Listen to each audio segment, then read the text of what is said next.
On va maintenant installer PyCharm. C'est le logiciel qui va nous permettre de taper notre code en Python et puis de l'exécuter, de le lancer sur votre machine, mais bien plus encore, de pouvoir taper votre code plus facilement, de pouvoir le débugger et plein d'autres options. Ce logiciel, c'est votre environnement de développement. Il est disponible gratuitement pour les utilisateurs sur Mac et pour les utilisateurs sur Windows. Attention, Windows 64 bits uniquement. Si vous avez une version de Windows 32 bits, pas de panique, je vous montre une alternative qui est Visual Studio Code qu'on va installer dans la vidéo suivante. De toute façon, Visual Studio Code, on en aura besoin aussi dans cette formation. Car on en aura besoin pour la partie web, mais on peut utiliser Visual Studio Code pour développer du Python également. Cependant, PyCharm est plus pratique et donc je vous conseille de l'installer. Vous cherchez sur Google PyCharm et vous allez cliquer sur le premier lien JetBrains. Et ensuite, vous allez cliquer sur le bouton qui est en haut à droite, télécharger ou download. Vous allez fermer les petites fenêtres et vous allez descendre et télécharger la version Community. Il existe également une version professionnelle qui est payante, vous avez un essai gratuit, mais nous n'avons pas besoin de cette version professionnelle parce que la version Community, qui est totalement gratuite et sans limite de temps, correspond tout à fait à nos besoins concernant cette formation. Cliquez sur télécharger. Sur le Mac, vous faites les mêmes étapes, vous cliquez sur download. Je vais d'abord vous montrer l'installation sur PC Windows et ensuite je vous montrerai sur le Mac. Vous cliquez sur le fichier télécharger. Oui. Vous cliquez sur le bouton Next. Là, vous prenez les options par défaut, Next. Vous pouvez éventuellement associer les fichiers Python qui seront des extensions .py à cet éditeur quand vous double-cliquez sur les fichiers Python. Bon, éventuellement, vous pouvez faire ça. Moi, dans mon cas, je ne vais pas cocher cette option. Je vais cliquer sur Next directement. Et ensuite, Install. Une fois que c'est terminé, vous pouvez cocher cette case pour lancer immédiatement PyCharm et cliquer sur le bouton Finish. Vous cliquez la case I confirm et vous cliquez sur Continue. Data Sharing, vous cliquez sur Don't Send et l'interface apparaît. Il vous propose une interface soit sombre ou soit light.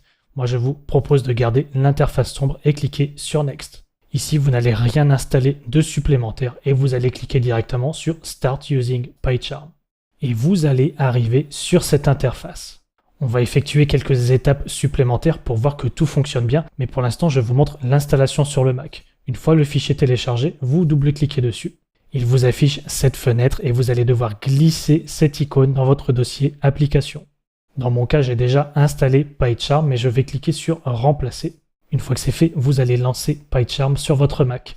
La première fois, vous aurez cet avertissement, mais vous cliquez sur Ouvrir. Et dans mon cas, j'ai déjà créé plusieurs projets, mais vous choisirez les mêmes options que sur PC. Vous cliquerez sur Suivant, vous n'installez rien de plus et vous choisissez soit l'interface sombre, soit l'interface claire. Et ensuite, vous cliquez sur Démarrer PyCharm. À partir de maintenant, que vous soyez sur Mac ou sur PC, vous aurez exactement la même interface. Et donc, vous allez cliquer sur ce bouton Create New Project. On va tester que tout fonctionne bien. Vous allez mettre un nom à ce projet, par exemple test-install. Il vous propose différentes options. Je vous en reparlerai, mais pour l'instant, gardez les options par défaut. Vous cliquez sur Create. Quand c'est la première fois que vous lancez PyCharm, il vous propose ces écrans de tips. Ce sont des astuces, mais vous allez cliquer sur cette case Don't Show Tips et vous allez cliquer sur Close. Il vous affiche cette fenêtre Creating Virtual Environment. C'est normal, vous attendez qu'il termine cette étape. S'il vous affiche cette fenêtre, vous cliquez ici sur Action Don't Show Again.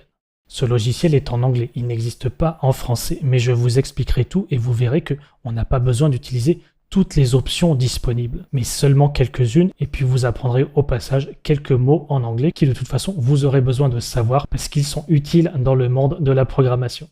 Une fois que vous êtes ici, on va créer un nouveau fichier, vous faites un clic droit sur le dossier de votre projet et vous faites un New Python File que vous allez appeler Main, M-A-I-N, Enter.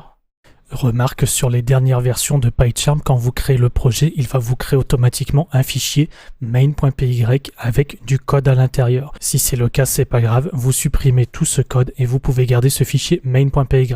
Vous n'avez pas besoin de faire un clic droit New Python File, le fichier est déjà créé. Et ici, pour l'instant, c'est pour un test, je vous expliquerai après à quoi sert la ligne de code qu'on va taper.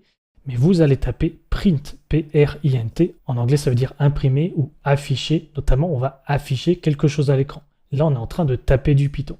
Vous allez mettre une parenthèse Et ensuite, vous allez mettre des guillemets. C'est la touche 3 sur votre clavier. Vous voyez que automatiquement, quand on a cliqué sur la parenthèse, ça a également rajouté la parenthèse fermée. Et pour les guillemets, c'est pareil. J'ai cliqué une seule fois sur le guillemet, ça a rajouté un deuxième guillemet. Vous allez taper ici ce que vous voulez. Par exemple, bonjour Toto. Le but du jeu ici, c'est de voir qu'on est bien capable de lancer un programme Python.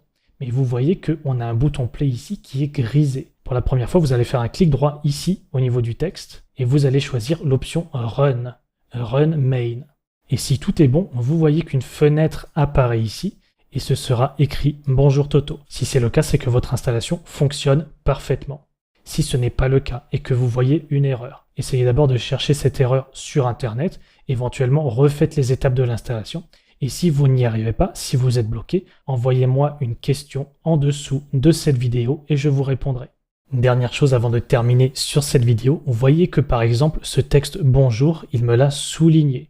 Et il me dit il y a une typo dans le Word bonjour. En réalité, il souligne ce qu'il appelle des typos, c'est-à-dire pour lui des choses qui ne sont pas écrites en anglais. Mais pour nous, cette option va nous embêter. Donc on va tout simplement la désactiver. Vous allez dans File, Settings et dans Editor, vous allez dans Inspections.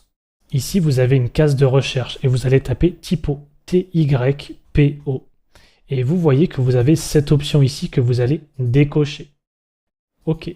Aussi, dernière chose importante, vérifiez que si vous enlevez les parenthèses, vous voyez que là je supprime la parenthèse et que je mets un espace. Et là aussi, donc là j'ai juste print entre guillemets bonjour Toto et que je relance. Vérifiez que ça provoque bien une erreur. Si vous avez cette erreur qui dit missing parenthesis, ça veut dire que vous êtes bien sur une version 3 de Python. Donc ça c'est correct. Mais si ça vous a toujours affiché bonjour Toto, ça veut dire que vous êtes sur une version 2 de Python. Et ça c'est pas bon parce que ça vous causera des problèmes pour la suite de cette formation. Donc je répète, ça c'est le comportement attendu. Si vous avez une erreur, ça veut dire que tout est bon. Et d'ailleurs, en bas à droite, si vous regardez, je suis sur une version de Python 3.8. Et donc, si ça a fonctionné, si chez vous ça a affiché Bonjour Toto, c'est que vous êtes sur une version 2 de Python. Dans ce cas, quand vous créez votre projet, eh bien, faites attention au Base Interpreter, qu'il soit bien sur une version 3 de Python. Vous pouvez cliquer sur la flèche ici pour sélectionner différentes versions. Prenez bien une version 3, 3.8, 3.9, 3.10, peu importe. Mais ne prenez pas une version 2. C'est tout pour l'installation et on continue.